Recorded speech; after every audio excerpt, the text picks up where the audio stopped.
रात के ठीक 2:17 सीमा पर तैनात एक जवान ने अपनी नाइट विजन डिवाइस में अचानक हलचल देखी। हवा बिल्कुल शांत थी, तापमान 0 के करीब, चारों तरफ सिर्फ अंधेरा और खामोशी। लेकिन उस खामोशी में कुछ हिल रहा था। पहले जवान को लगा कि शायद कोई जंगली जानवर होगा, लेकिन कुछ सेकंड बाद थर्मल स्क्रीन पर 5 अलग-अलग गर्मी के निशान दिखाई दिए। ये इंसान थे और वे सीधे भारत की सीमा की तरफ बढ़ रहे थे।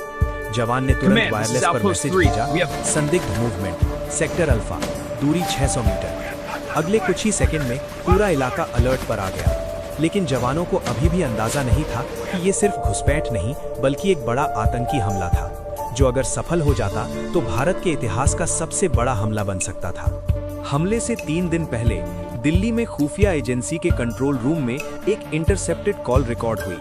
ये कॉल सीमा पार से की गई थी। बातचीत में कुछ कोड वर्ड इस्तेमाल हुए, मौसम साफ है, सामान तैयार है, 3 दिन में मेहमान पहुंचेंगे। शुरुआत में ये बातचीत सामान्य रही, लेकिन जब खुफिया अधिकारियों ने इसे डिकोड किया तो शक गहरा गया। ये किसी बड़े ऑपरेशन की तैयारी थी। तुरंत ये जानकारी सेना, बीएसएफ और स्थानीय सुरक्षा एजेंसियों के साथ साझा की गई। सीमा के सभी संवेदनशील सेक्टरों में हाई अलर्ट जारी कर दिया गया, लेकिन अभी भी साफ नहीं था कि हमला कहां होगा, कब होगा और कितने लोग शामिल होंगे। अगले 24 घंटे में दूसरा इनपुट मिला। सीमा के पास ड्रोन की गतिविधि दर्ज की गई। रात के अंधेरे में एक ड्रोन भारतीय सीमा के पास कुछ मिनट तक मंडराता रहा, फिर वापस चला गया। ये साफ था कि कोई इलाके की रेकी कर रहा था। अब खतरा और बढ़ गया था। सुरक्षा एजेंसियों ने निगरानी और बढ़ा दी। सीमा पर अतिरिक्त जवान तैनात किए गए। हर संदिग्ध गतिविधि पर नजर रखी जाने लगी। अगले दिन सीमा पार के इलाके में अचानक हलचल बढ़ गई। कुछ संदिग्ध वाहन देखे गए, कुछ नए चेहरे दिखाई दिए और कुछ असामान्य गतिविधियां रिकॉर्ड की गई। सैटेलाइट इमेज में भी कुछ अस्थायी कैंप दिखाई दिए। अब खुफिया एजेंसियों को यकीन हो गया कि कुछ बड़ा होने वाला है और लक्ष्य भारत ही है।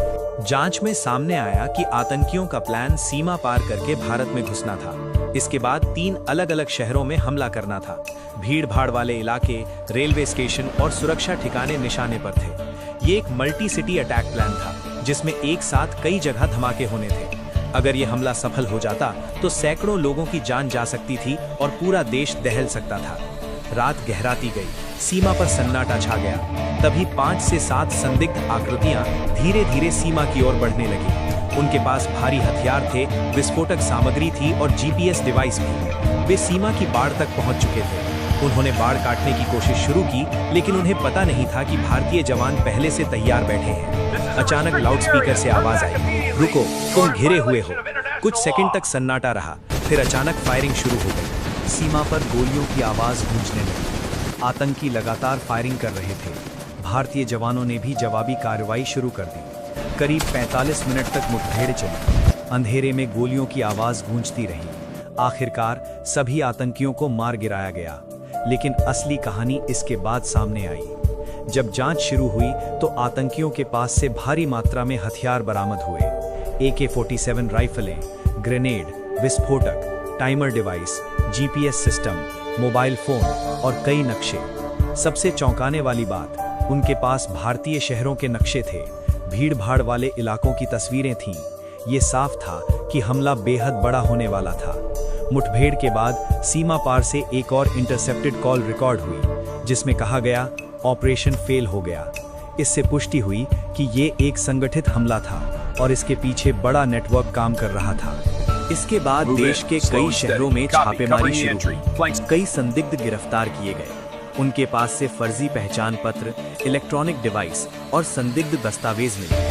पूछताछ में खुलासा हुआ कि ये हमला महीनों से प्लान किया जा रहा था और अलग-अलग शहरों में धमाके करने की तैयारी थी। अगर आतंकी सीमा पार करने में सफल हो जाते तो देश के कई शहरों में एक साथ धमाके हो सकते थे। लेकिन सीमा पर जवानों की सतर्कता ने एक बड़े हमले को रोक दिया। उस रात जब सीमा पर गोलियां चल रही थी, देश सो रहा था। किसी को अंदाजा नहीं था कि एक बड़ा हमला टल चुका है। कुछ जवानों की सतर्कता ने हजारों लोगों की जान बचा ली और भारत एक बड़े आतंकी हमले से बच गया।